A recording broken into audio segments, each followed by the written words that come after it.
La preuve que des fois, juste une présence peut mobiliser une salle. Alors, bonjour tout le monde, bienvenue. Je m'appelle Sarah-Christine Jemson, je suis la directrice générale d'Action Canada. And along with being Action Canada's executive director, I am also a cyclist in Toronto all year long. And near where I live, there is an intersection. It is a residential street that intersects with a major artery, and there's a traffic light. And because it's a residential street, the traffic light is only triggered if something comes along to trigger it and turn it green. So if a car drives up, the motion sensor detects it, and the light turns green. If a pedestrian comes along, they can press a button, and the light will turn green. But cyclists aren't recognized in this system. So when I pull up, I have two choices. I can wait and wait and wait until a car or a pedestrian comes along, or I can kind of get half off my bike and shuffle along to the post that's several meters away and press the button to get a green light. And this drives me crazy. And it is only a very small example of a gap in our transportation system, and not a very important one, because most of the time I can enjoy my bike rides. But the fellows here, the Action Canada fellows, have looked at really important gaps in our transportation policy and infrastructure. Gaps that leave entire groups unsafe. Gaps where a process is missing a piece that undermines sustainability, or where certain modes of transportation are prioritized over the whole in a way that is also unsustainable. Mais ils n'ont pas juste trouvé des problèmes, ils ont trouvé des solutions, des recommandations en politique publique qui valent l'attention des décideurs en politique publique. And that's why we're here today, to hear from them. So before we go any further, I would like to invite Gabriel Jean-Simon, qui va venir nous faire une reconnaissance de territoire.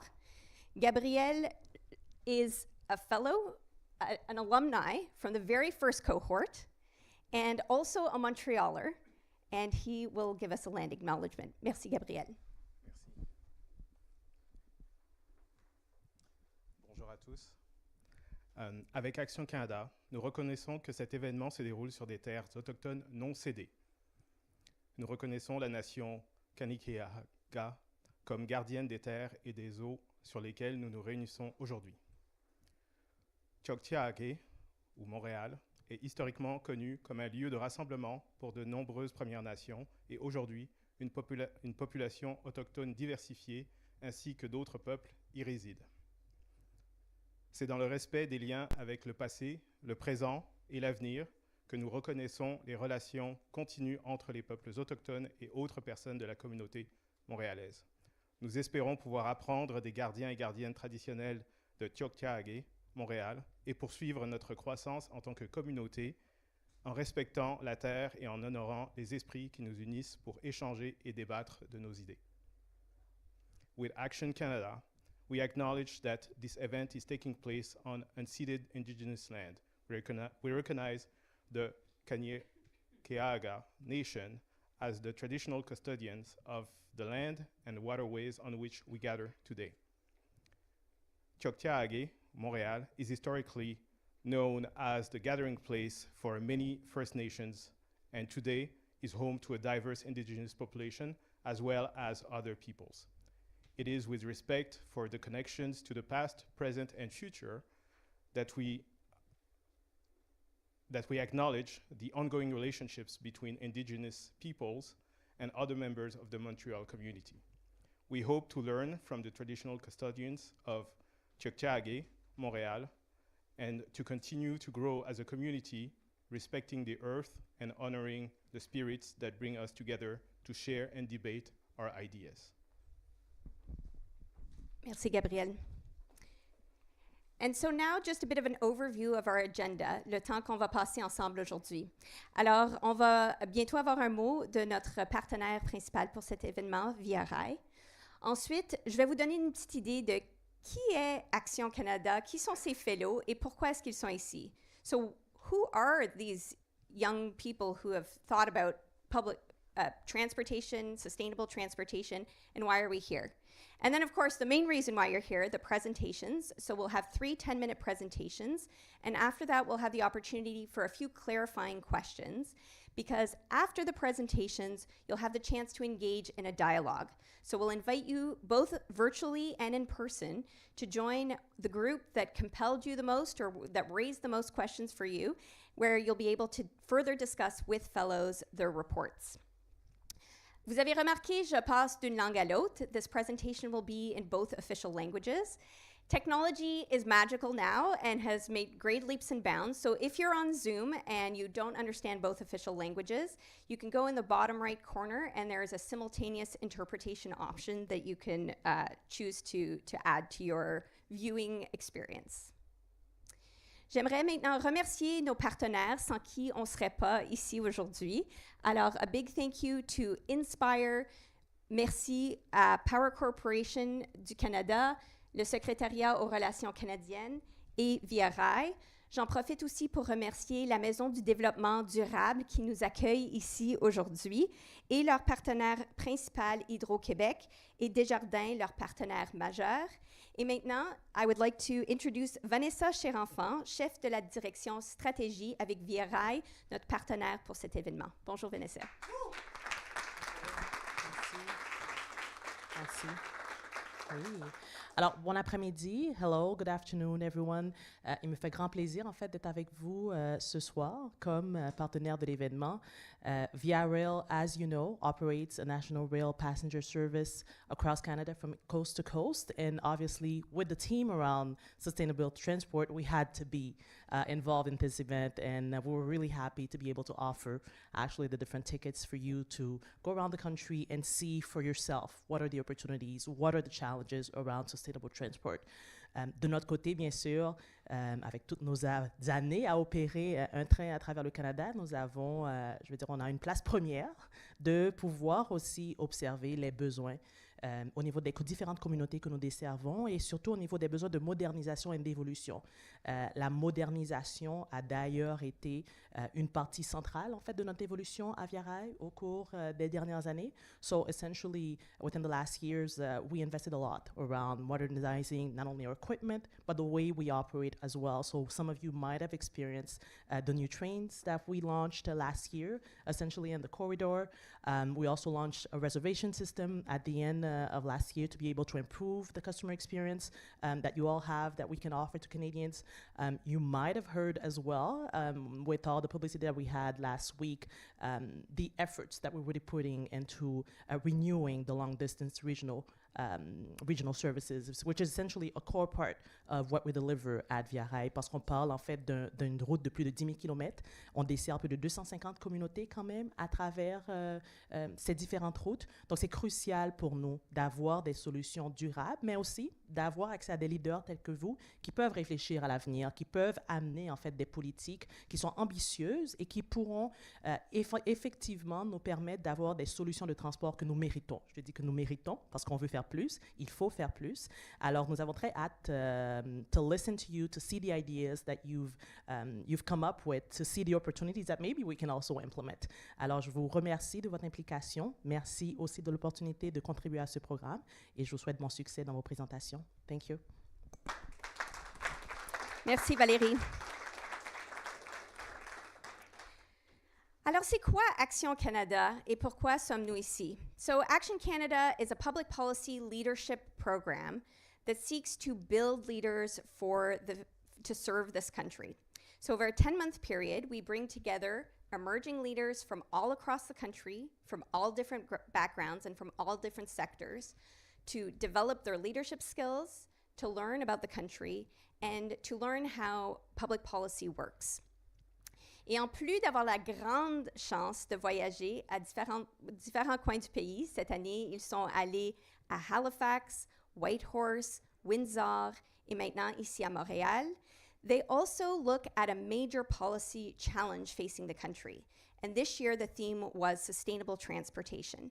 And so each group, the fellows were broken up in 3 groups, and each group picked a sub-angle of this huge topic to do research, consultations with people across the country, to put together a portrait of what's going on in that space, but more importantly, to find solutions and recommendations that public policy leaders can take forward. So without further ado, I would like to invite the first group to come up on the stage for their presentation.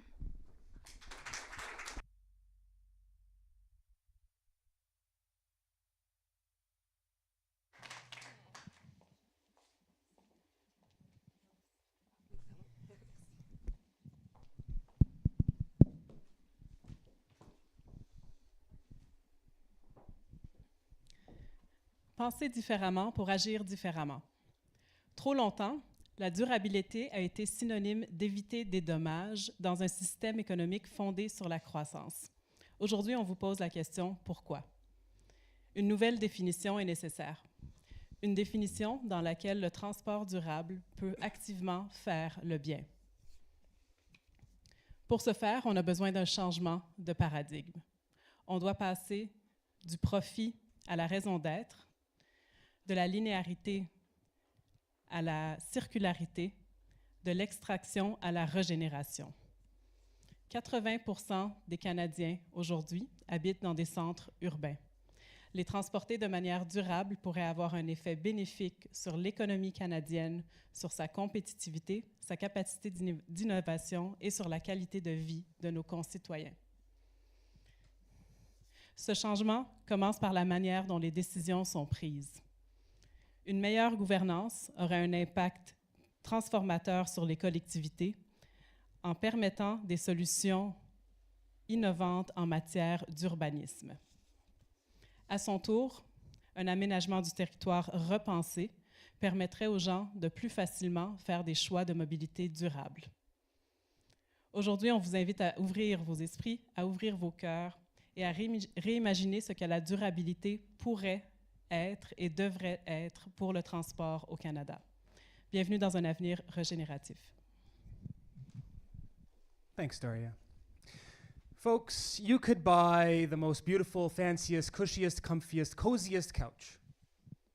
But if your house is already tilting sideways and your foundation is all out of whack, you, your couch, and your house are going to have a bad time in the future. Such is the state of sustainable transportation development across urban centers in this country. Governance and decision-making structures are the vital foundation that underpin sustainable transportation development in this country, and I'm here to talk to you about a few of those conversation points. Alors, la façon dont nous prenons les décisions sont pas modernes et ils prioritisent l'économie, et pas assez de priorité sur l'environnement ni la société. When we think about representative decision-making, we actually know that these enhance social cohesion and environmental protections and actually have the opportunity and the potential to unleash great economic potential through investment and attraction. Alors, il y a des meilleures façons. Currently, the way that we represent public interest in decision-making leaves a little bit to be desired. N'a-t-il pas l'impression que les décisions ont été déjà faites, que l'environnement, ça vient à la fin, que la société est souvent, elle est simply an afterthought? Doesn't it sometimes feel like that our leaders, they make these decisions and then, after the fact, they justify those decisions by adding a harm reduction strategy at the end? What if we could, and I know this sounds crazy, but what if we could just not inflict harm in the first place? The current governance machine is not regenerative. It is unimaginative. So I invite you to imagine with me. Imagine a future that perhaps is not car-centric, is people-centric, is community-centric. Imagine if we could remember and recognize that the economy is not here to serve, if we could remember and recognize that the economy is here to serve society, not the other way around. Il y a une meilleure façon. There is a better way.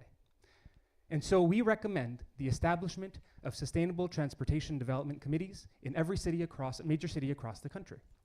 These committees are born from innovative and modern governance solutions that we have seen across the world and applied to a Canadian transportation lens. These committees would give a voice to the voiceless, underrepresented groups, but also natural resources. Imagine that. Imagine that clean air could have an equal voice at the table, a vote as to whether or not a new bridge is developed, and that fish could have a voice as to whether or not a new bridge over troubled waters is developed. This is the future that we can have, and we've seen this model employed, and as we've learned from our great friends at Vélo Québec here in Quebec, good policy isn't enough. We need governance, we need strategic and strong decision-making paradigms and frameworks that make sure that we get better infrastructure, but also healthier societies and thriving economies. If we get this governance piece right, this foundational piece, we can unleash outcomes across this country and cities across our great nation. And my colleagues, Madison and Tessica, will take you down that story next. Merci, Jutman. Now we will focus on the opportunity of land reform to assure that, first and foremost, the cities are built for the people who live in them. Nous devons agir avec urgence parce que nous allons à vitesse grand V dans la mauvaise direction. Au courant des 2 dernières décennies, l'étalement urbain a significativement augmenté dans les 9 plus grands centres urbains au Canada. D'un océan à l'autre, nous occupons, chacune et chacun, plus d'espace en moyenne, et ce, en habitant de plus en plus loin du centre de la ville. But how cities are built is inextricably linked to how people move around. City development is a public policy issue. It's determined by zoning and land use policies, which in turn determine how the population is distributed. So urban sprawl has led to an increased dependency on cars. It's led to less efficient public transit systems and a reduced use of active transportation methods. And Professor Catherine Morancy summed it up perfectly by stating that bad urban planning decisions are responsible for exactly this. Oh, the video. Okay, sir, it's okay. So for exactly what you see behind me right now, and this is our transportation problems. So moving forward, how do we go from bad urban planning to good urban planning? Or should I say, how do we go towards truly sustainable urban planning? So at the core of the solution is transit-oriented development to create livable and thriving communities. And transit-oriented development creates compact, pedestrian-oriented, mixed-use communities that is, at its core, focused around high-quality transit systems. So now, let's dive into exactly how we can get there. Thanks, Madison. So our second recommendation is to reform land use and zoning practices to enable and promote urban infill and mixed-use zoning. So let's define those two things. Urban infill is the process of developing vacant or underutilized parcels within existing developments. It's important because this increased density allows for people to live close to where they work, live, and play, thus decreasing the need for travel in the first place. Mixed-use zoning is the integration of residential, commercial, cultural, and transportation functions within a single structure or a single neighborhood. And by contrast, single-use zoning separates these different functions, forcing people to travel long distances to work from home and to dropping off their kids. So together, urban infill and mixed-use zoning creates the density and the ridership required to build efficient public transit. La prochaine recommandation, c'est d'exiger que tous les projets de développement urbain sur les terrains publics donnent la priorité au développement du transport en commun et des transports actifs. Cela signifie remplacer les villes pour que les gens puissent marcher, rouler ou prendre du transport en commun pour presque tous leurs besoins quotidiens. Cette politique exige aussi que les urbanistes coordonnent avec les planificateurs de transport dès le début de leur projet en développement. Alors, avec plus d'options de transport en commun et actifs, on veut aussi plus d'options pour les individus. Merci, Tessica. Donc, après une gouvernance plus représentative et des villes mieux pensées, qu'est-ce qu'on pourrait faire au niveau individuel pour encourager un transport qui est plus durable? On ne se le cachera pas, l'auto, c'est pratique. Puis, avec le temps, on ne s'attend pas à ce que l'auto soit complètement éliminée de nos transports. Par contre, est-ce qu'on ne manque pas une occasion de limiter le nombre de voitures en circulation et d'encourager d'autres méthodes qui sont plus actives ou du transport collectif? L'idée, ce n'est pas de transiter de la voiture à essence à la voiture électrique, parce que les villes qui sont centrées sur l'automobile engendrent leur lot de problèmes sociaux, environnementaux et économiques. Mais il ne faut pas se leurrer aussi, les transitions vers des villes qui ne sont pas centrées sur l'automobile, ça prend du temps. Donc, qu'est-ce qu'on peut faire à court terme pour encourager les Canadiens et les Canadiennes à ne plus se fier sur leur voiture? On a une opportunité de créer des politiques qui incitent le transport collectif et le transport actif et d'offrir du soutien financier pour permettre aux Canadiens et aux Canadiennes de diversifier leurs options. Et donc, notre quatrième recommandation est d'introduire un programme de remise pour les conducteurs titulaires d'un permis de conduire qui n'ont pas de voiture immatriculée dans leur ménage pour qu'ils investissent dans des options de mobilité durable, comme l'achat d'un vélo, l'achat de passes mensuelles pour le transport en commun ou encore pour des options d'autopartage. Notre recommandation va donc au-delà de la simple incitation à se débarrasser de son véhicule. On veut promouvoir un mode de vie qui est sans voiture solo, parce que oui, c'est possible de partager une voiture. L'autopartage existe déjà dans plusieurs grandes villes au Canada, mais de manière bien inégale. Si vous êtes à Montréal, vous essayez de louer une communauté la fin de semaine, à 5 heures le soir ou encore durant la semaine de relâche comme en ce moment, vous le savez que c'est probablement bien difficile. La raison, c'est qu'il manque de voitures. Dans d'autres villes, c'est complètement le contraire. Il y a un bassin d'utilisateurs qui est tellement petit, ce qui rend le service inefficace. Les politiques publiques ont un rôle à jouer dans cette situation. Comment? Avec un environnement réglementaire qui est flexible, qui est favorable, en ce qui concerne notamment la priorité pour l'achat de voitures aux compagnies d'autopartage, en octroyant des permis, des places de stationnement ou simplement en encourageant la collaboration avec les compagnies d'assurance. Et donc, notre cinquième recommandation est de renforcer la coordination des politiques et des programmes pour favoriser le développement et la croissance des options d'autopartage. Parce que ça ne se fera pas du jour au lendemain, l'abandon de la voiture est un processus qui sera progressif et notre recommandation vise à améliorer et accélérer ce processus. In conclusion, there is a need for transformative action in Canadian urban transportation policy. Policymakers can reimagine transportation as a force for good, capable of enhancing the environment, enhancing the economy, and enhancing the quality of life of all Canadians. Prioritizing nature, community, sustainability can create a brighter future. The vitality and resilience of our communities depends on this. This is urgent, and the need for a regenerative policy in Canadian urban transportation is now.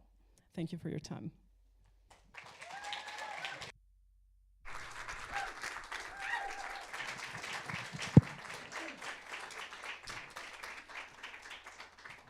Okay, so I now turn to you, audience, to see if you have any clarifying questions. Annie, on va t'amener un micro. Merci Sarah-Christine. Bonjour, mon nom est Annie Sabourin, je suis une ancienne d'Action Canada en 2012. Je vous félicite pour votre présentation bilingue. C'était très apprécié. J'ai une question très pratique. Pour que vos recommandations puissent aller le plus loin possible. À quel palier de gouvernement vous pensez quand vous faites ces recommandations-là? Quel palier en priorité? Puis qu'est-ce que ça prendrait pour que les gouvernements puissent les mettre en œuvre? Merci.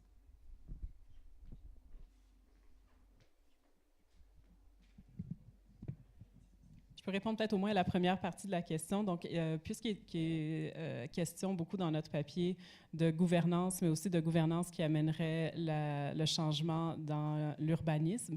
Donc, on pense beaucoup aux villes parce que dans le système actuel, évidemment, c'est les villes qui sont responsables ou qui ont cette compétence-là et c'est elles aussi qui organisent le territoire de façon à ce que le transport peut se faire réellement par les citoyens. Donc, notre logique actuellement, elle tourne beaucoup autour du palier, j'aime pas beaucoup le mot palier, mais du niveau municipal là, ou des ordres de gouvernement municipaux. Oui. My name is Amrit Grewal. I work for the Canada federal government at Canada Economic Development. I've also worked at Transport Canada. Thank you for the presentation. It's not a question, it's more of a comment that one size does not fit all. For your example for the communauté, in Montreal we have a pretty good public transport system. So not a lot of people have cars, and come cement the relage, everybody needs a car. So, and whereas in other countries like, let's say, Brampton or Toronto, everybody has a car, so they don't need that. So I just wanted to point that out. And also, you're right, it has to be at the municipal level. Anybody who knows the Mayor of Montreal knows how fanatic she is about this issue. We have bike paths everywhere, we have priority for pedestrians everywhere, and it's really the motorists who are pulling their hair at times. And you may have noticed that St. Catherine is partially closed. It's pedestrian only, so yeah, we're working towards that. I think at some point there's also talks of no cars in downtown, but doesn't that wreak havoc on the economy of downtown? Thank you. Thank you, Amrit. Can we still react? Yeah, would you like to react?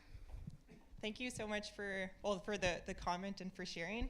I think one thing I would just want to maybe add to that is saying that we know that one size does not fit all, and I think that's really what we were trying to bring in our paper and what we bring in the report, so definitely dive into that, is that it's a holistic problem, and there's not looking at just one dimension or one intervention is clearly not enough, because we are not going in the right direction at the moment. So the question is, how can we work on it from multiple fronts? One being maybe on the more individual and really enabling safer infrastructure, more possibilities, more making transit systems more accessible, for example, or active transportation more accessible. But it's really working on multiple fronts and making those different realities or stakeholders work together in a more constructive way, because just looking at it in one way that is uniform is really not enough. Yeah. So thank you so much for that. It sounds like the beginning of a great conversation. So I will invite those of you who were intrigued to keep your thoughts and questions for the dialogue that we're going to have at the next presentation. So thank you to this group. And I will invite the next group to come up on stage. So the green group, if you'd like to join us on stage.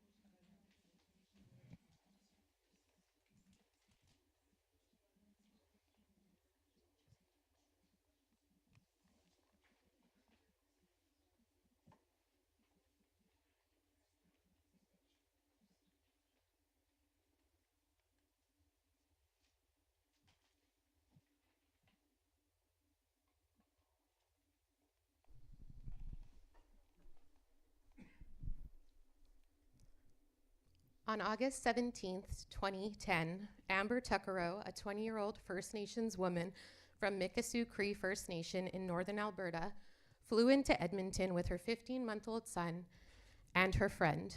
They were staying at a motel just a few kilometers east of the airport. The next day, Amber decided to head into Edmonton, but due to a lack of safe and affordable intercommunity mobility options, Amber had little choice but to hitchhike. Amber was never seen again. Tragically, her remains were found 2 years later in a farmer's field southeast of Nisku, not far from her motel. Amber's murder remains unsolved. Amber's life mattered. Her son lost his mother. Her mother lost her daughter. And her family and her friends miss her dearly and desperately need closure. When I first heard Amber's story, I was traumatized. It changed the way I mothered my children out of fear for their safety. According to the Native Women's Association of Canada, Indigenous women and girls are 12 times more likely than any other woman in Canada to go missing or to be murdered. And 73% of gender diverse and Two-Spirit plus Indigenous peoples have experienced violence in their lifetime. Policy changes are needed to protect Indigenous women, girls, and Two-Spirit plus peoples. Our lives literally depend on it.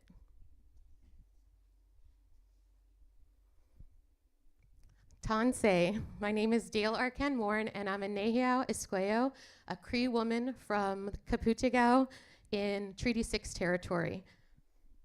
And nous sommes l'équipe verte. We are Team Green, Action Canada's inaugural all-Indigenous task force. Our policy paper is entitled Improving the Intercommunity Mobility of First Nations People in Canada, a response to Call for Justice 4.8.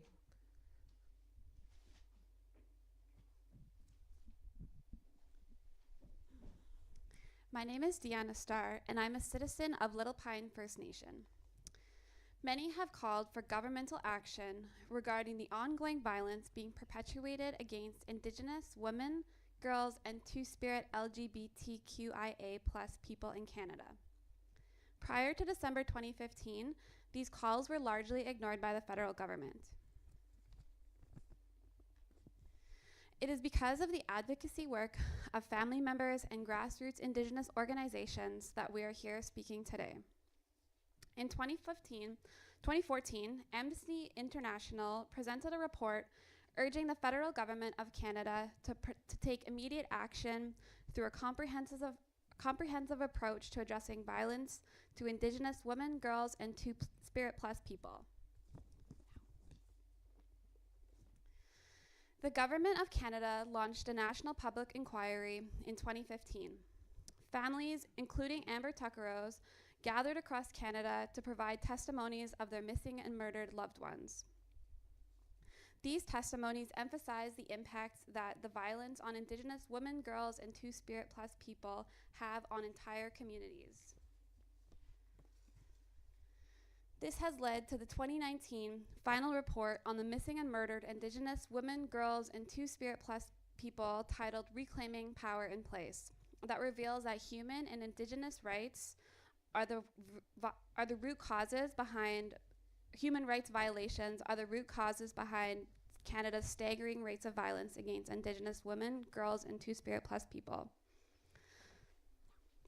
The 231 recommendations that came out of the report are described as legal imperatives pertaining to culture, health, security, and justice. Call to Justice 4.8 recommends the need for safe and affordable transportation services and infrastructure for Indigenous women, girls, and Two-Spirit Plus people. Since the release of the report, only 2 out of the 231 calls for justice have been completed. Call for Justice 4.8 has not yet been started. My name is Apoyaki. I'm a member of Ghana, and today I'm going to talk to you about the significance of our report. In our research, it was important to us to reach out to those who have firsthand experience with MMIWG2S+. We spoke to family members who've lost loved ones, to grassroots organizations, and to Indigenous community members, leaders, politicians, and organizations and programs who are partnering with Indigenous peoples to create safer modes of intercommunity mobility for MMIWG2S+. Our study moves the field forward in 3 ways. First is mobility justice, where First Nations can practice their agency and sovereignty to counter paternalistic government approaches that historically have dictated to First Nations. In this manner, mobility justice allows First Nations to act in accordance to principles of self-determination and community-led solutions. Second, we approach this work from a social sustainability perspective that is grounded in Indigenous ways of knowing, being, and doing.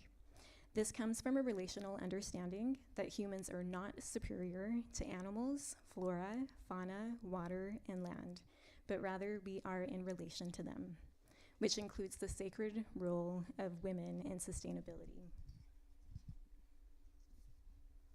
Last is social justice. We use Greyhound Canada as our primary case study to explore the intricacies between the termination of Greyhound and the increase in MMIWG2S+ as a social justice issue, as many individuals now face the inability to escape dangerous situations, access to essential services, and educational and job opportunities, making them susceptible to exploitation and violence.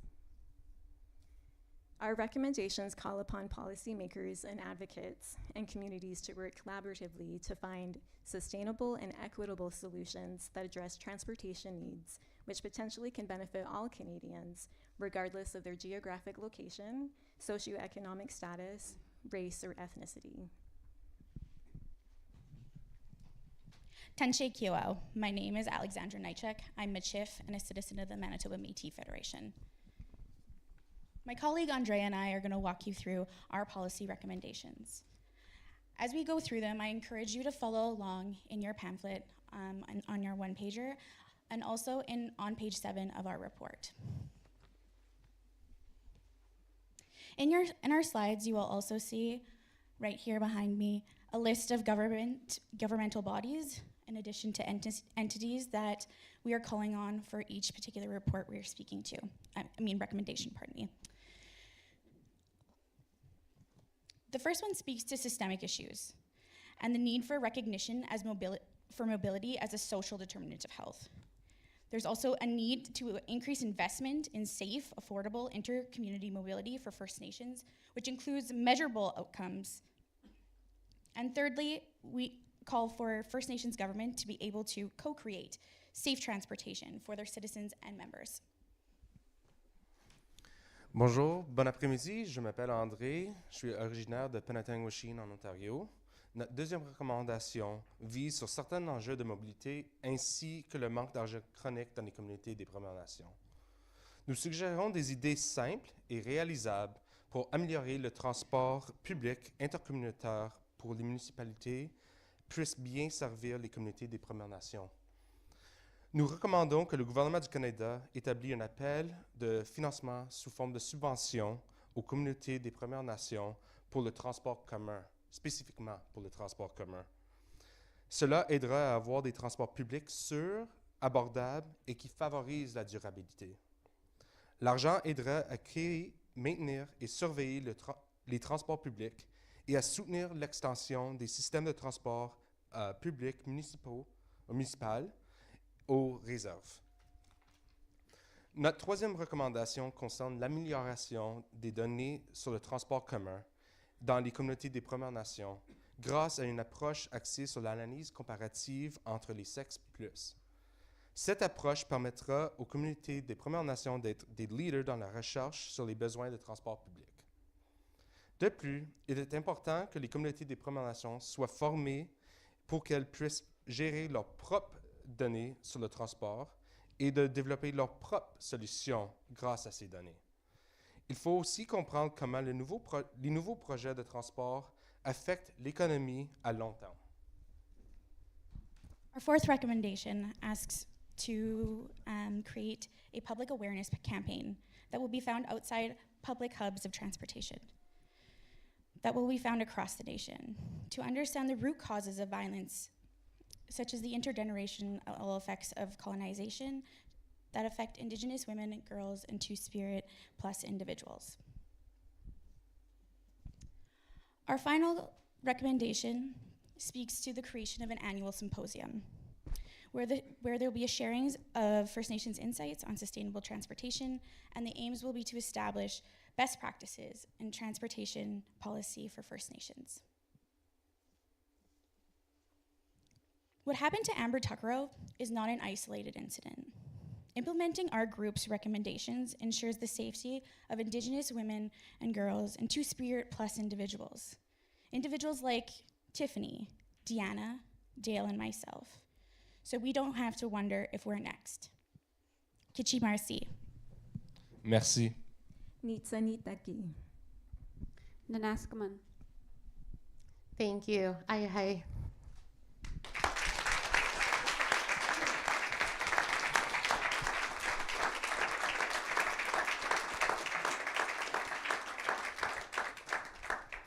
Okay, so I open it up to the audience for questions.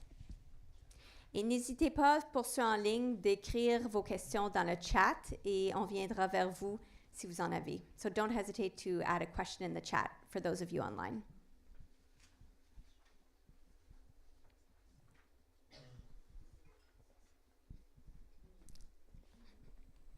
Ian. Merci beaucoup. My name is Ian Van Haren. I was a fellow last year, originally from Treaty 6 territory in Alberta, and now live in Montreal. I'm wondering about, in a post-Greyhound era, it sounds like you looked a lot at Greyhound. I know in Alberta, for example, there's some small local providers that look at regional transport options, whereas Greyhound was a national company. If you think of Saskatchewan, there was the STC. What type of solutions or possibilities should these different levels of government be looking at for transport solutions?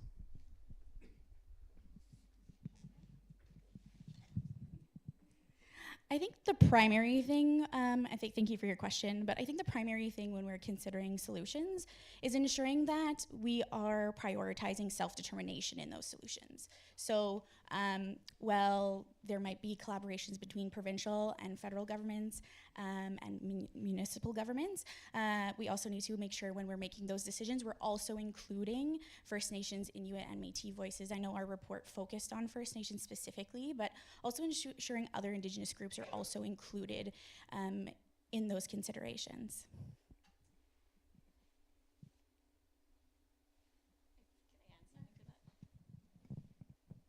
Thank you. And I just wanted to add, in the report, we do have some case studies where we do give examples like that, so that might be something you might be interested in taking a look at. Thanks. Yes. I don't know about other cities. My name is RP. I'm from Montreal.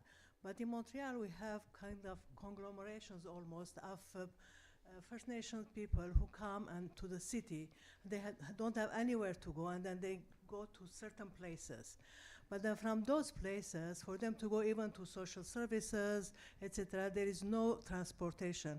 Even within the city, it is a major issue, I think, for Montreal. I have tried to talk about it to the city of Montreal people, but I was wondering, you know, what we can do in those situations where we know where the people are and we know where they want to go from where they are.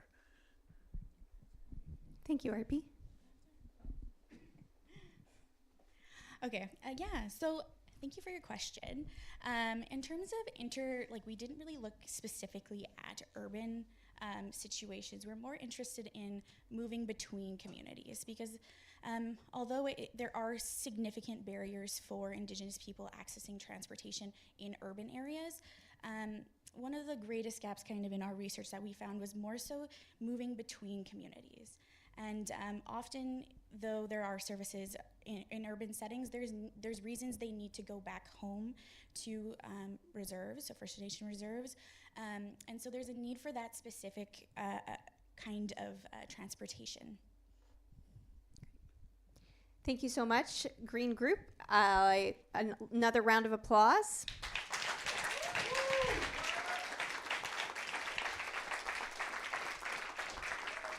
And I will invite up the next group. Prochain groupe, s'il vous plaît.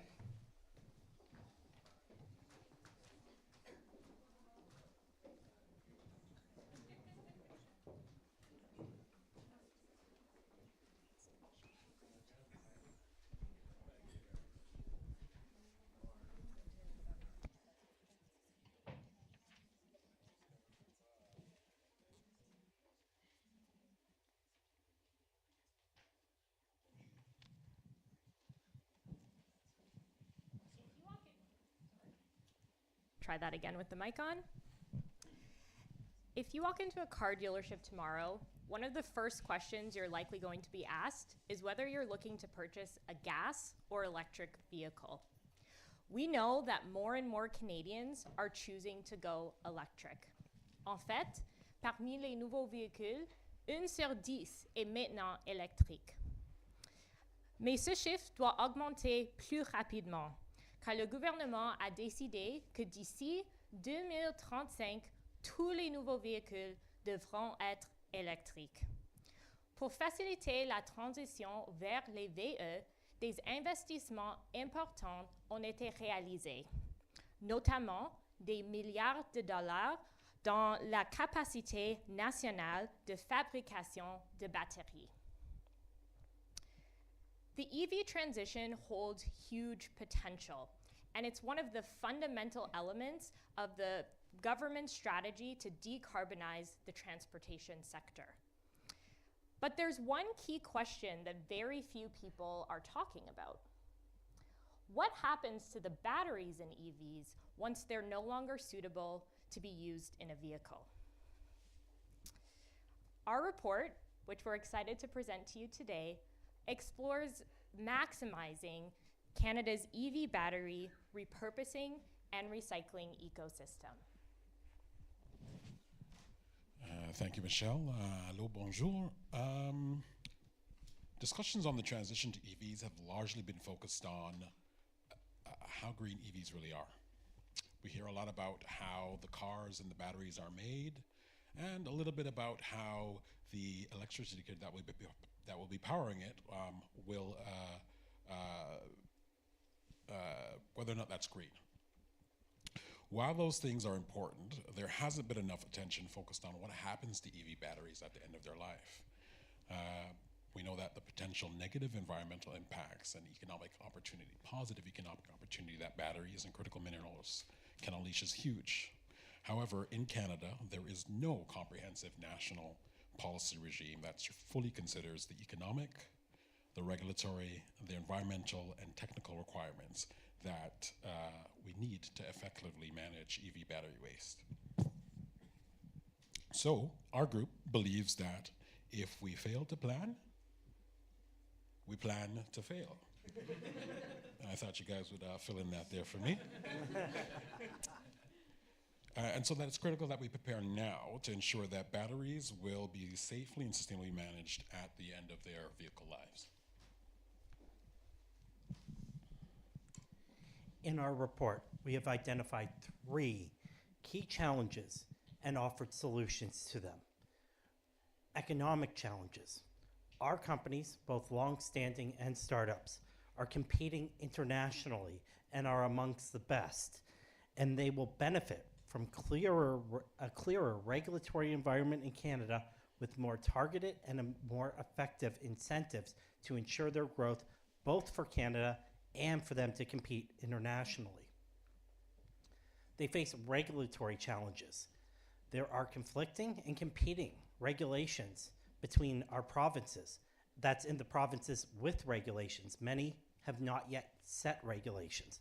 Regulatory clarity in rules, regulations, and guidelines will enable our companies to be more efficient, more innovative, and we must consider what's happening in the international landscape to ensure our companies can meet Canadian regulations and successfully export our innovations. Technical challenges are many. One of the key right now facing the companies is there are no guidelines, there are no standards. So we have companies out there creating their own proprietary systems because they must create their own proprietary systems and proprietary designs. This creates problems in repairing the batteries, so keeping them operational, repurposing the batteries, and eventually when we recycle them. When we address these challenges, we will extend the useful life of EV batteries. Mineral extraction and EV battery manufacturing has a notable carbon impact. Effective repurposing and recycling will spread this carbon impact across a longer time span, making it less intensive. We also will prevent the harm of these minerals, many of which are hazardous, ending up in our landfills. We will grow Canada's green economy already before we put in solutions to make our companies even more competitive. We are looking at 3,200 new jobs by 2030, a $281 million growth in our GDP. Again, that's just the baseline. We can go much further. And that does not account for the economic efficiencies and benefits that will result from repurposed batteries being used for things such as energy storage. We will secure our domestic supply chain. Urban mining, that is, mining the batteries we already have, getting those minerals out of them, and recycling them will decrease the demand for new minerals. That's good domestically because we do know that mining is challenging and has environmental impacts. But also, we are looking at the foreign side of this, which is we still have to import many of these key minerals, which exposes us to foreign uncertainty and political uncertainty. Urban mining, using those limited resources we have domestically, will help us succeed. The good news is that these benefits are 100% within our reach. Our report puts forward 9 recommendations that provides us a clear roadmap of how we might get there, and we've grouped them under 3 broad themes. Our first theme is all about establishing a homegrown repurposing and recycling sector. There is no reason why Canadian workers and companies can't add value to the EV battery supply chain from beginning to end. And if we are serious about maximizing the environmental and economic return on investment of this entire EV transition, we can't just focus all of our energy on manufacturing the batteries and then stopping there. Repurposing and recycling is right now the missing link that can turn our supply chain from a linear one to a circular one. But as Joey said a minute ago, to be competitive on the global stage, we need the right mix of industry investments and market incentives. Right now, for example, the federal government, along with a handful of provinces, including Quebec, subsidizes the purchase of an EV. But as adoption rates of EVs go up, the value and the efficiency of those subsidies are going to go down. And so we believe that those blanket subsidies should be phased out over time in favor of more targeted rebates, which will essentially incentivize market or consumer demand for batteries that are repurposed and recycled right here at home by Canadian workers and Canadian technology. The next set of recommendations has to do with favoriser le meilleur chemin pour les batteries en la fin de vie dans les véhicules. Essentially, what we want to figure out is, how do we put a battery on the right pathway? How do we make sure that the right pathway gets to the right place at the right time?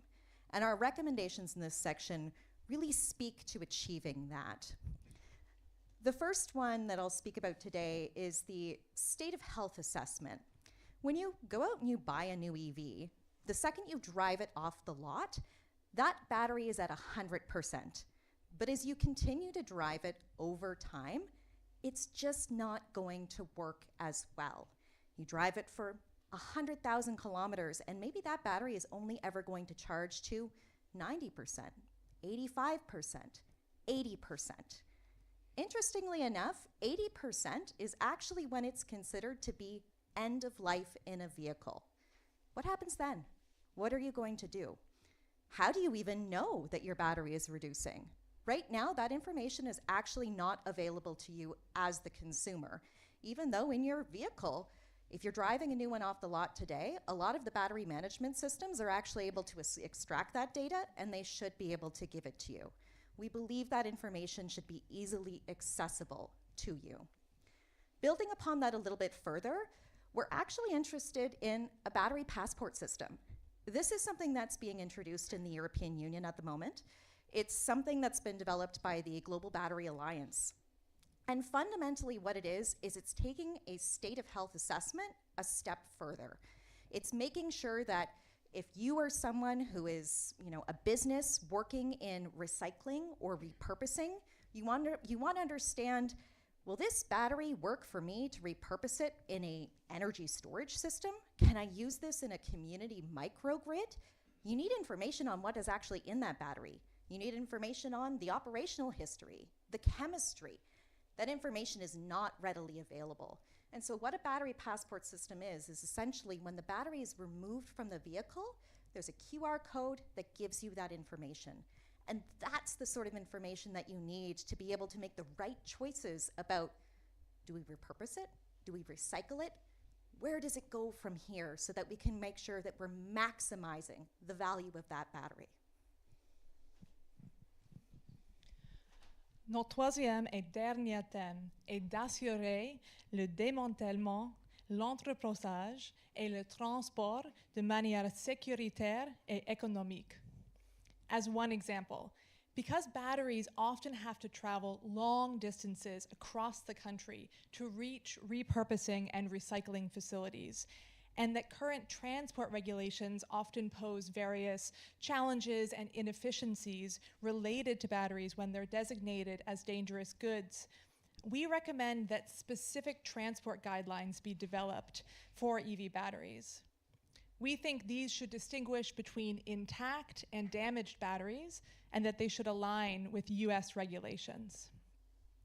Enfin, nous pensons que le moment est venu, qu'il est temps de mettre en place les bonnes politiques pour garantir une gestion sûre et durable des batteries de VE en fin de vie. The wheels of Canada's EV transition are in motion. And when you take a new EV off the lot of a dealership, you want to feel confident that you've made a sustainable choice from start to finish. Repurposing and recycling EV batteries is not only environmentally sound, but is commercially viable if economic, regulatory, and technical challenges are addressed through proactive policy planning. Implementing our recommendations will create a coordinated approach that secures domestic and circular supply chains of critical minerals and allows Canada to maximize on its investment in the EV transition. Merci.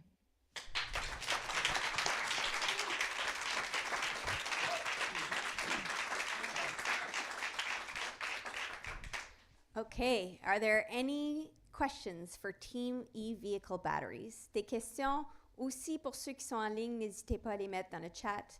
If you're online, don't hesitate to put your questions in the chat.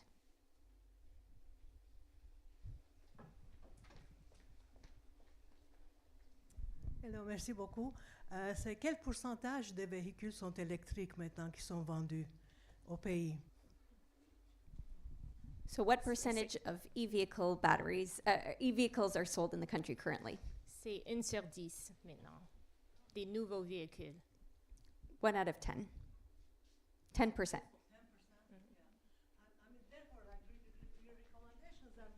Because, you know, it's just at the beginning. And then, you know, I can imagine when everybody starts having EV vehicles, but I don't think it will happen. Partly it's an economic issue. So I think you should look into that also a little bit, how we can make the EV vehicles more affordable. Thank you. Thank you. Just to respond to that, thank you for the question. I think the government's absolutely looking at that and putting together many incentives to try to make them more affordable, and has also set very aggressive sales targets to come out over the next decades to move us towards the transition, but something to look at. Thank you. Hello, my name's Andre Morrow. I'm an Action Canada Fellow, and I have a question for you. I saw that you mentioned that there's some conflicting regulations between provincial jurisdictions or even provincial federal. Could you kind of elucidate on what some of those conflicting regulations might be? I can speak to one example, which is related to one of the recommendations we didn't quite get into, but it's about whether or not we need to regulate what happens to a battery at end of life. And so what we see so far in Canada is two different approaches that are emerging. Extended producer responsibility, or EPR, is a regime that's used in many different areas of society for managing waste.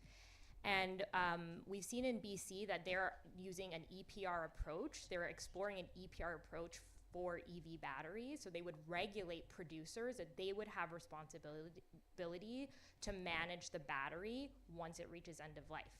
But here in Quebec, they looked at that option and they decided that that wasn't the option they wanted to go with. So instead they're going with a voluntary regime, which allows for the OEMs, so the manufacturers, the vehicle manufacturers, to kind of sign up to be part of this program on a voluntary basis, and they would then take care of those batteries at the end of life. So we're seeing kind of a more kind of regulated approach versus a more voluntary approach. So we just want to make sure that there's more consistency in the approach overall, and that's something we explore further in our report. There is a question in the chat, so I'm going to go over to Anne to share the question. Yes, we have a question. Do you have any idea about how to engage all those in the supply chain? How to engage who? How to engage about how all those, yes, all those stakeholders. Yeah.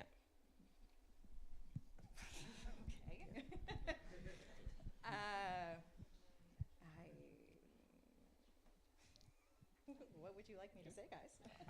I can take a stab. I'm not sure which stakeholders, but a lot of our recommendations recognize, as Michelle's example just gave, there really are a lot of stakeholders, right? So even if you just look at governments, you've got all three levels. If you look at the industry, you have different tiers, right? So you have the OEMs, the companies that actually produce the vehicles, but the supply chain is made up of dozens or hundreds of smaller companies that feed into that supply chain. You've got environmental groups, you've got consumer rights groups, you've got technology groups, right? So everybody has an interest. And I think what we're saying and what we're seeing, what we've heard from our interviews, right now it's such a fast-moving kind of space, right? The technology is moving fast, the pace of innovation is moving fast, and we've heard this more than a couple times. It's kind of a wild west out there, right? So everybody's off doing their own thing to serve their own interests, and that's great, right? Innovation, that's kind of how it happens, but at a certain point, and we think that point's going to come up pretty fast, we do need to kind of slow down almost a little bit to make sure that we're all moving in the same direction and moving in the same way. And the whole reason for that is the whole point of this EV transition, again, presumably, is to fight climate change, right? And to create good jobs out of it, to improve our economies, to grow our economy. So if those are the two major goals, we can't have every single stakeholder, every single level of government, every company, every startup doing the best thing for themselves. We need to make sure we're doing the best thing for Canada, for our economy, and for our environment. Thank you, James. Okay, great. So thank you so much. Another round of applause for our Team Blue.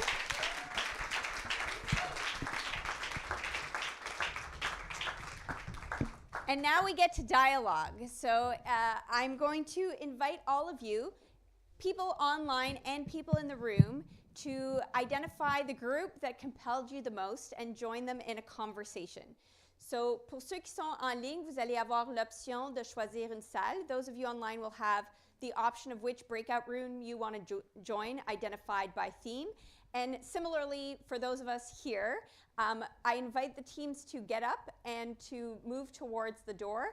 And please follow the group of your choice to have a conversation. We'll be in 3 different rooms that are just around the corner over here. So you have about 20 minutes for the discussion. I'll come and get you.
Alors, bienvenue de retour. J'invite les fellows qui vont faire le shareback à venir sur la scène.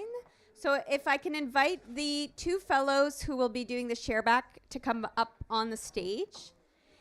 And welcome back, everybody. Welcome back to those of you online also. Sorry for, the delay, but it takes longer to go from a physical room to a physical room than it takes to be yanked out of your virtual room and brought back into the plenary virtual room. So I'm missing 3 fellows up here on the stage.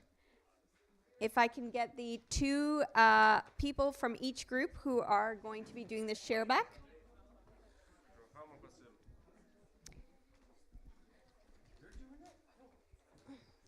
So we're just going to very briefly hear from one person from each, 2 people from each group, 1 person from each subgroup. So they're just very briefly going to summarize a big takeaway or a big thought from their discussion that they had.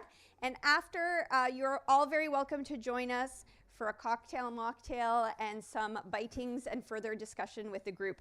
Alors, je passe le micro à Japman Bajaj, qui va nous donner un très court résumé de sa discussion. She had to say très court because I have a really bad habit of holding the microphone for a very, very, very, very, very long time. I'm kidding. We had a beautiful discussion very quickly. We had a great discussion around the governance dialogue and the appropriate layer of government for which it should be pointed at, and to understand better whether or not it could be legislated at from different layers of government down towards cities. And had a vibrant dialogue with some of the folks in the room who have personal first-hand experience dealing with municipal governments on implementing good policy into good decision making.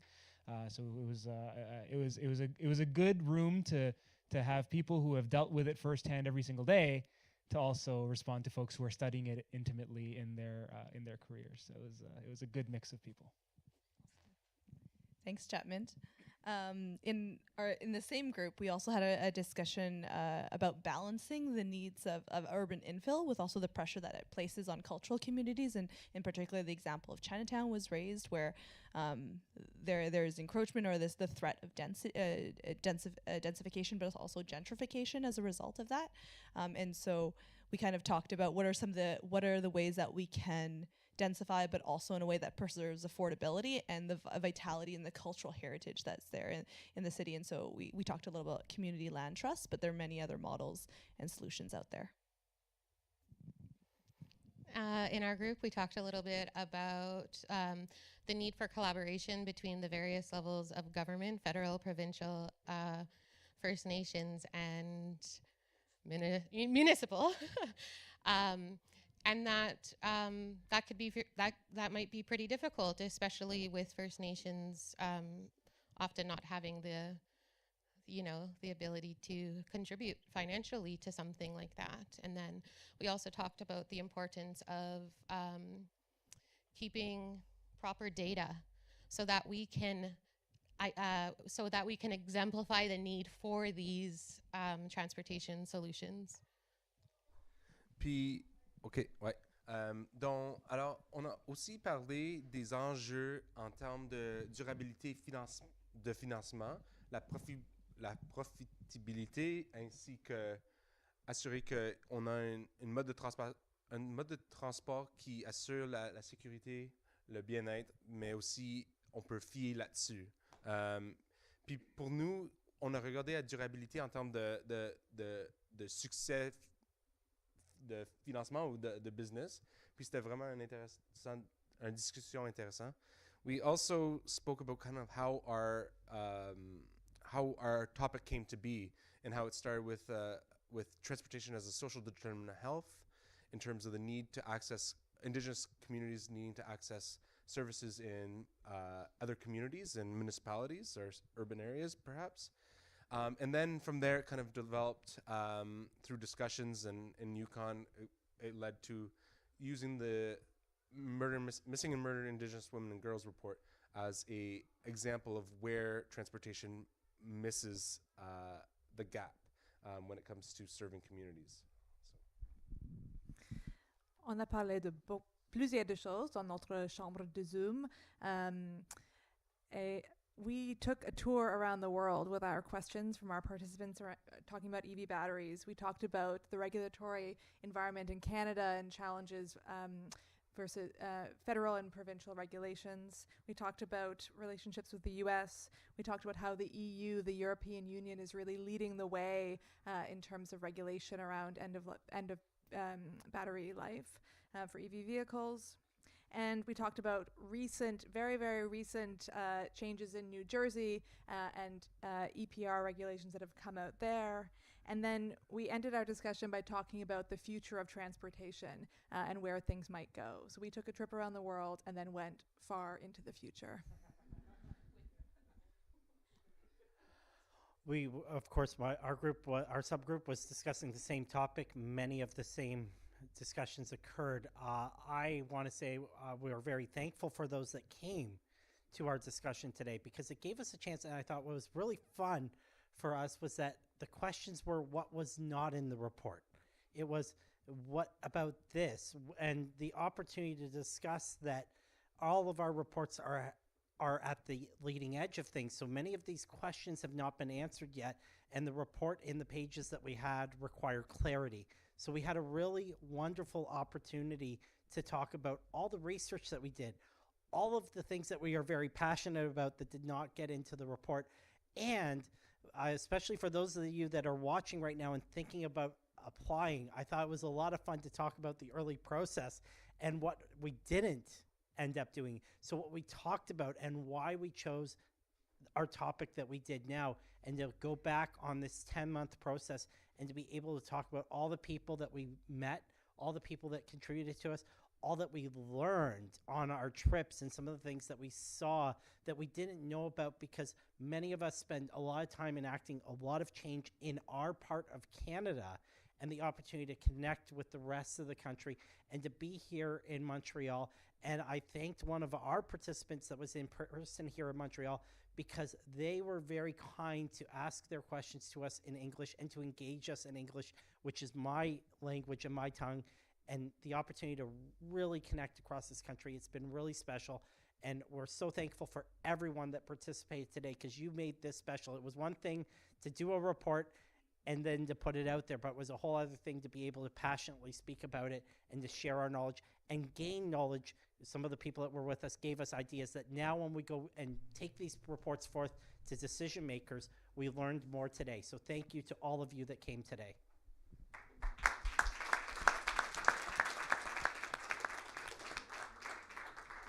Thank you, Joey. That is a great plug to mention that applications are now open. So if you liked what you saw, et vous pensez, hey, moi j'aimerais passer 10 mois à explorer un sujet sur lequel je connais rien au début.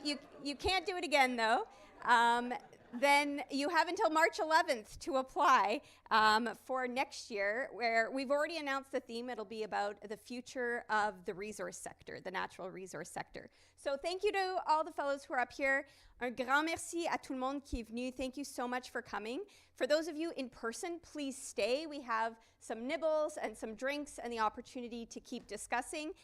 Pour ceux en ligne, you can go and make dinner and feed yourselves. But thank you so much for joining. Merci à tout le monde. Bonne soirée. Et as those of us slowly head over, I just want to give the opportunity d'un mot de nos hôtes, la Maison du Développement Durable. Merci Sarah-Christine. Bonjour à tous. Bienvenue à la Maison du Développement Durable. Welcome to the MDD. A bad word in English. I'm really thrilled that you guys have chosen this place for your event, because it was built in order to inspire future leaders, which is exactly what you're meant to be. There's a long legacy of graduates from your program at the MDD that have passed through some of the head of the organizations over here. Daria was also one of yours, so really thrilled to have you.